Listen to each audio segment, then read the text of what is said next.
Hola, buenos días.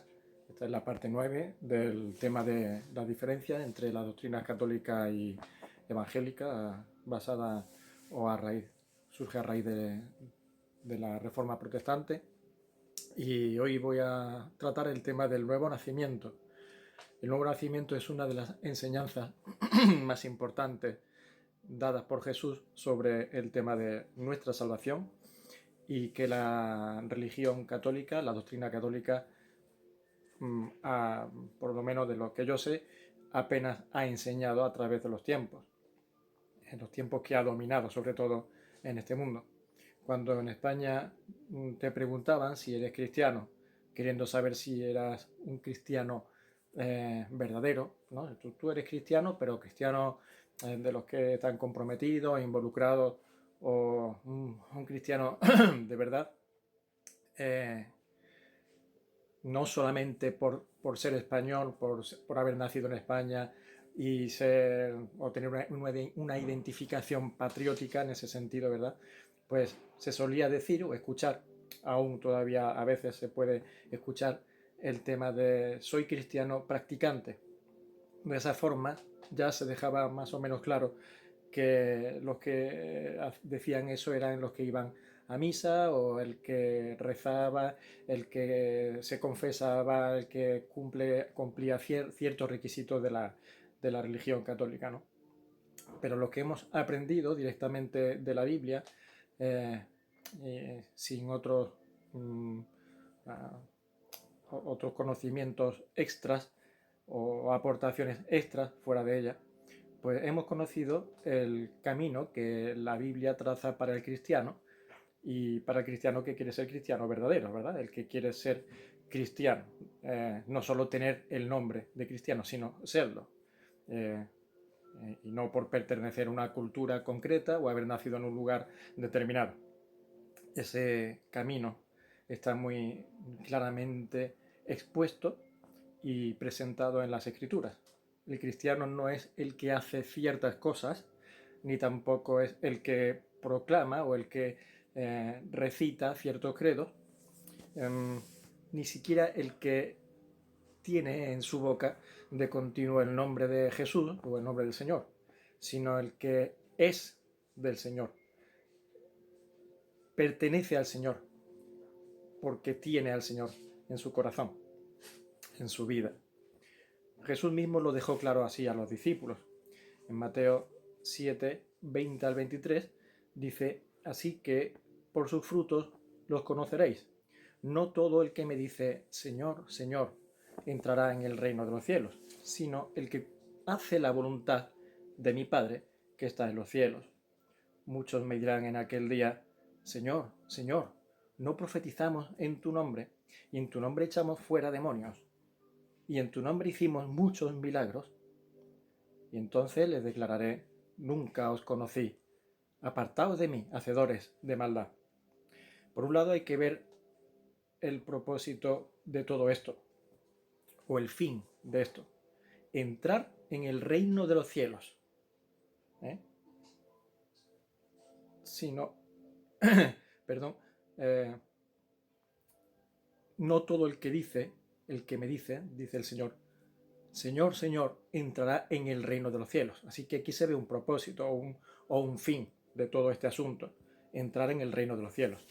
Ahora, hay quienes ni siquiera creen que existe tal reino, simplemente se someten a una religión como una forma de vida aquí en la tierra, eh, como un apartado más, como puede ser la política, el trabajo, pues un apartado más de nuestra vida social y de esa forma cumplir ciertos requisitos, pero sin pensar ni aceptar una trascendencia más allá de esta vida. Por otro lado, como dije antes, tener el nombre de Jesús en la boca no significa autenticidad de esa confesión eh, de la fe, no significa autenticidad de la relación personal con Jesús y por tanto la fe el Señor la muestra como la que se apoya sobre la obediencia a Dios. Por eso aclara, no es el que me dice Señor, Señor, sino el que hace la voluntad de mi Padre que está en los cielos. Llamar Señor y no obedecer es la contradicción más absurda que podemos encontrar. En Lucas capítulo 6, versículo 46, el Señor, pues hay un momento en el que dice a los discípulos, a los que están allí, oye, ¿por qué me decís Señor, Señor y no hacéis lo que yo os digo? Así que un señor manda y un siervo obedece. En ese sentido, es absurdo llamar Señor y no obedecer. Y así el Señor lo deja claro, ¿no? Ante eso profundiza más aún y sigue aclarando que no solo vale el decir, perdón, no solo no vale el decir su nombre o el llamar Señor, Señor, sino que tampoco vale incluso, fijaros, el hacer muchas cosas, ni siquiera milagros, ni aún haciéndolos en su nombre. ¿Cómo es posible esto, Esteban? Además, porque fijaros como dice, pues, Señor, en tu nombre echamos milagros y sanamos enfermedades. Pues sí, ¿dónde está entonces la clave de este asunto? Para que sea acertado, para que sea aprobado por Jesús, para que sea lo que Dios quiere y como Dios lo quiere, ¿no? Pues la clave está en el primer versículo, que seguramente no nos hemos dado cuenta o no nos hemos detenido, fijándonos más bien en el resto, que era el meollo de lo que estamos viendo. Pero el primer versículo que decía, por sus frutos los conoceréis. Así que ahí está la clave. Dios no es un Dios de espectáculos, de shows, de llamar la atención, de buscar la admiración de la gente. Hubo un momento en el que, en dos ocasiones, Jesús tuvo que decir, la generación mala y adúltera demanda señal, y señal no le será dada más que la de el profeta Jonás, que estuvo 3 días y 3 noches en el vientre del pez, así el Hijo del Hombre, refiriéndose al mismo, estará 3 días y 3 noches en lo profundo de la tierra, ¿no? O en el corazón de la tierra, dando a entender que estaría enterrado 3 días y 3 noches y después resucitaría. Y eso lo hace porque la gente le buscaba. Por un lado, los religiosos le buscaban para tentarle. Queremos, a ver, haz más milagros, queremos ver más señales. Por otro lado, la gente del pueblo pues buscaban milagros porque es algo llamativo. O sea, ¿quién daría lo que fuese por ver un milagro? No un truco de magia, como los que pues, vemos en la tele y que sabemos que son trucos pues con el arte de la prestidigitación o cualquier otra cosa, sino que eran milagros de verdad, hacer un milagro de verdad. Y eso llama mucho la atención y gusta mucho. Y cuanto más veas, más quieres ver, no te sacia. Y el Señor no vino a dar espectáculos ni a a hacer grandes shows. Todo lo que él hacía, sus milagros, eran señales. ¿Cuántas señales tenía que hacer para que creyesen? Es que con una que yo viese, de las buenas de las que hizo Jesús, yo creo que hubiese tenido suficiente. Pero los fariseos no eran suficientes y le piden más señales para convencernos, venga, de que tú eres el Mesías. No, vosotros no queréis convenceros. Vosotros queréis confirmar que yo no soy el Mesías. Y si en vez de 20 señales hago 40, seguiréis pidiendo más porque no os convencéis y no queréis convencer. Así que no os voy a dar más señales de las que he hecho. Y a la gente que no buscaban tentables, sino que le buscaban por curiosidad, pues les dice, no he venido a hacer un show, he venido a hacer señales de quién soy, demostrar quién soy y por qué he venido y para qué he venido. Y mediante esas señales, porque fijaros, los milagros eran señales, es decir, darte información de quién soy, y además, como iba diciendo, hacer un bien. No era simplemente, pues venga, voy a hacer que esta montaña se vaya al mar. ¿Para qué? Pues lo que sí hacía era abrir los ojos a los ciegos, oídos a los sordos, a los cojos hacía andar, a los muertos resucitó y a los endemoniados pues dejó libres de su posesión diabólica, etc. Entonces, Dios es un Dios que obra, y obra el bien. No obra vanamente, no obra para hacer un espectáculo, como estoy diciendo. Él busca resultados. De nada vale profetizar el futuro. De nada vale ser un profeta que adivine el futuro. O hacer milagros si mi vida no muestra el fruto del Espíritu de Dios. Y eso solo es posible si Dios está en mí. ¿Y cuál es el fruto del Espíritu de Dios, el Espíritu Santo? Pues dice Gálatas capítulo 5, 22 al 23, que el fruto del Espíritu, el fruto, tiene una serie de manifestaciones. ¿Y sabéis cuál es? Es amor, gozo, paz, paciencia, benignidad, bondad, fe, mansedumbre y templanza. Esos 8 aspectos, o 9 aspectos, son los que el apóstol presenta como manifestaciones del fruto del Espíritu, es decir, el Espíritu ha producido eso en vosotros, porque Dios ha echado raíces en vuestros corazones y entonces brota el fruto consecuente, ¿no? En contraposición habla de las manifestaciones de las obras de la carne, que son todas las que vemos a diario, ¿no? Las hechicerías, las adulterios, las fornicaciones, los robos, las mentiras, las peleas, los enfrentamientos, toda una serie de listas bastante larga en los versículos 19 al 21 de Gálatas, que podemos ver cómo refleja lo que es las obras de la carne que se hacen en este mundo, ¿no? Que son malas. De modo que ante esto hay una realidad que Jesucristo muestra a uno de los que sinceramente se acercaron a él. Uno se acerca, se llama Nicodemo, buscando a Jesús, pero Jesús, ante una pregunta que le hace, o cómo empieza Nicodemo: Señor, sabemos que vienes de Dios por las obras que haces, porque nadie puede hacer las obras que tú haces si no está Dios con él. Y ahora el Señor ataja la conversación y de repente le dice: Nicodemo, de cierto te digo, que el que no naciere de nuevo no puede ver el reino de Dios. Nicodemo debe saber que para entrar en el reino de Dios, todo el sistema religioso que hay montado no le es suficiente ni le es válido. Necesita nacer de nuevo. Jesús le está diciendo: mira, todas esas formas de ritos, de ceremonias, de obras que hacéis, no abren la puerta a la vida eterna.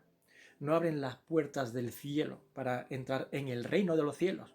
Era lo que veíamos al principio, que el Señor estaba mostrando como el propósito final de nuestra existencia.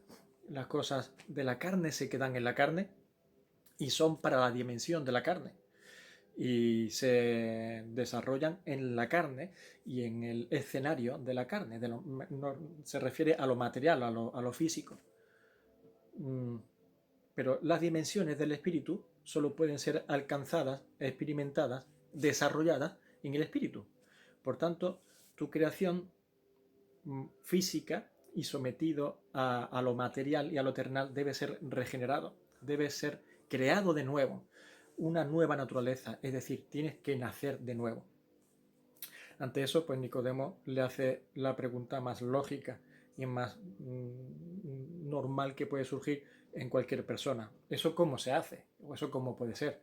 Y él le dice, en el pasaje se ve que le dice, un hombre ya anciano o mayor, ya como yo, ¿qué va a hacer? ¿Entrar otra vez en el vientre de su madre para nacer de nuevo? ¿Eso qué me estás hablando?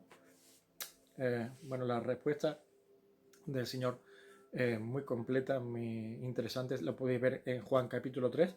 Lo que nace de la carne, carne es; lo que nace del espíritu, espíritu es. Estoy pidiendo que haya una nueva naturaleza en ti, un nuevo nacimiento efectuado por el espíritu y en espíritu.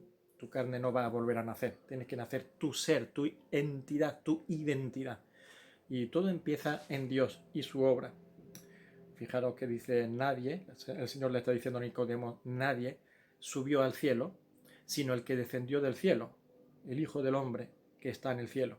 Entonces, todo empieza por Dios, que es el que defiende, el que empieza la obra, ¿vale? Para nacer de nuevo, todo primero comienza por Dios y depende de Dios. Después le dice el Señor, como Moisés levantó la serpiente en el desierto, así es necesario que el Hijo del Hombre sea levantado. Eso es un ejemplo que el Señor pone de un caso histórico que ocurrió en Israel, cuando Israel iba peregrinando por el desierto después de salir de Egipto. Pues hubo un momento en el que un montón de serpientes venenosas pues empezó a atacar al pueblo y morían a montones. Y aquello fue enviado por Dios en castigo a una conducta del pueblo que fue terrible, y solamente hubo una forma que Dios mismo estableció para salvarse de la mordedura de esa serpiente. Y le dijo a Moisés que hiciese una serpiente de bronce, que la pusiese en un palo y la levantase. Y todo aquel que mirase a la serpiente sería sanado del veneno. Una gran ilustración de lo que sería en su día, y ya poco después iba a ocurrir, del levantamiento del Hijo del Hombre, de Jesucristo, en la cruz, tomando forma de pecado, o sea, cargando en los pecados de la humanidad, para que todo aquel que mire a Cristo sea salvo, mirando por fe y aceptando a Cristo como el que asume el pecado nuestro. Y por eso era una serpiente de bronce lo que había de levantar Moisés. Qué raro, la serpiente está mordiendo a los israelitas y le hacen morir, y la salvación era mirar a una serpiente. Pues sí, el pecado me hace a mí morir delante de Dios y me condena ante Dios, y la única solución es que yo mire y busque salvación en aquel que asumió mi pecado y la responsabilidad de todo el pecado, que fue Cristo, y fue hecho, como dice la palabra del Señor, fue hecho pecado y murió en la cruz, siendo hecho maldición allí en la cruz. Entonces el Señor, cuando le dice eso, está diciendo, no solamente todo empieza por Dios, que es, nadie subió al cielo, sino que Él vino del cielo, sino que esa obra de Dios se basa en el sacrificio de su propio Hijo, del que descendió del cielo, y lo hace para perdón de los pecados y justificación del pecado. La justificación es un tema fundamental en las Escrituras, y todo eso se traduce en salvación. Y sigue el Señor diciendo, para que todo aquel que en Él cree no se pierda, mas tenga vida eterna. Ahora sigue entonces el asunto de que ese sacrificio se cumple en mí, o se hace efectivo en mí y su obra, mediante la fe y en Dios, y mediante la fe en su obra. Así que todo aquel que en Él cree no se pierda, mas tenga vida eterna. Ahora, la obra consiste en darle la nueva vida a la persona que cree en Dios y una nueva naturaleza espiritual. Porque fijaros lo que dice, más a todos los que le recibieron, eso ya en el capítulo 1 de Juan, a los que creen en su nombre, les dio potestad de ser hechos hijos de Dios. A todos los que le recibieron, a los que creen en su nombre, les dio potestad de ser hechos hijos de Dios, los cuales no son engendrados de sangre ni de voluntad de carne. Lo que le decía a Nicodemo, ¿ves? No consiste en que vuelva otra vez a los principios de una concepción en la carne, ni de sangre, ni de carne, nada físico, ni nada material, ni de voluntad de varón. No que van a decir un hombre y una mujer, venga, vamos a tener un hijo, sino de Dios, originado en la voluntad de Dios y en el poder de Dios. Así que la obra de Dios consiste en darte nueva vida con una nueva naturaleza, que es la espiritual, engendrada por Dios mismo. Dios viene a hacernos sus hijos, nos hace hijos suyos, Él es nuestro Padre y por su voluntad nos concede ese gran honor de tenernos como familia suya. Y Pedro escribe en su epístola diciendo, siendo renacidos, es decir, volviendo a nacer, no de una simiente corruptible, no de una semilla, no de un espermatozoide que nos trae una naturaleza física mortal, sino de incorruptible, que no es un espermatozoide físico, sino que es, como dice, por la palabra de Dios, que vive y permanece para siempre. Así que la palabra de Dios que leemos, que tenemos a nuestro alcance, es el medio por el cual recibimos el conocimiento de la verdad que nos lleva a mirar a Dios, entender la voluntad y el amor de Dios y su obra a favor nuestro, y así nacer de nuevo en una nueva vida, en un nuevo espíritu. Pedro nos dirige a dos aspectos cruciales. Entonces, renacer, volver a nacer, y el medio que nos lleva a eso, por la palabra de Dios.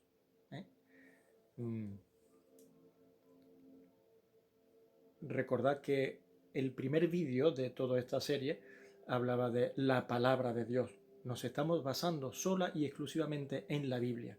Fuera de ella no nos guiamos y no voy a dar ningún argumento fuera de la Biblia. Por tanto, ahora volvemos al tema con el que empezamos. No nos identificamos como practicantes de una religión. Yo nunca voy a decir, yo soy cristiano practicante, para decirte que soy un cristiano, que quiero ser cristiano de verdad o que soy cristiano de verdad. Somos personas, o soy una persona que ha nacido de nuevo. En mi ser interior, ahora tengo un Padre con P mayúscula, que es Dios. Antes era mi creador. Eso que la gente dice, todos somos hijos de Dios. No, todos no somos hijos de Dios. Todos somos criaturas de Dios. Dios nos ha creado a todos. Pero ser hijo, eso ya entraña una relación tremendamente íntima, inmensamente valiosa, que Dios la concede solamente a los que se humillan ante Él, creen, aceptan su obra y la persona de su Hijo, y por tanto nacen de nuevo para formar parte de una nueva familia que es la familia de Dios. Así que Dios ahora es mi Padre porque me adoptó como hijo. Y podemos decir esto no porque a mí me gusta simplemente o porque me lo invento, sino, como vuelvo a insistir, así lo declara Dios en su palabra, en la Biblia, y ella es la que me lo enseña a mí. Como dice en Gálatas, por tanto, a fin de que recibiésemos la adopción de hijos, dice Gálatas, para ser adoptados hijos suyos de Dios por medio de Jesucristo, lo dice en Efesios. ¿Veis el tema de la adopción? Así que no nos identificamos con una religión de prácticas, sino con una nueva vida y una nueva familia que es la de Dios, a fin de que recibiésemos la adopción de hijos, dice Pablo a los Gálatas y después a los Efesios, para ser adoptados hijos suyos, hijos de Dios, por medio de Jesucristo. Pedro nos muestra la proyección, el alcance y la dimensión de esta realidad cuando comienza su carta. Mirad lo que dice: bendito el Dios y Padre de nuestro Señor Jesucristo, que según su grande misericordia nos hizo renacer, vuelve a insistir en el tema de renacer, para una esperanza viva por la resurrección de Jesucristo de los muertos. Al principio os dije lo siguiente, mirad lo que os dije al principio. Hay un propósito en todo esto: entrar en el reino de los cielos. Hay quienes ni siquiera creen en que exista ese reino, el reino de los cielos. Simplemente se someten a una religión como una forma de vida, sin pensar ni aceptar una trascendencia más allá de esta vida ni de este mundo. Pues mirad, Pedro dice: bendito el Dios y Padre nuestro y de nuestro Señor Jesucristo, que según su grande misericordia nos hizo renacer, hemos nacido de nuevo con un propósito, para una esperanza viva, no una esperanza que acaba con la muerte, no una esperanza que tiene su meta y su fin en este mundo, sino una esperanza viva que trasciende más allá de este mundo y de esta vida.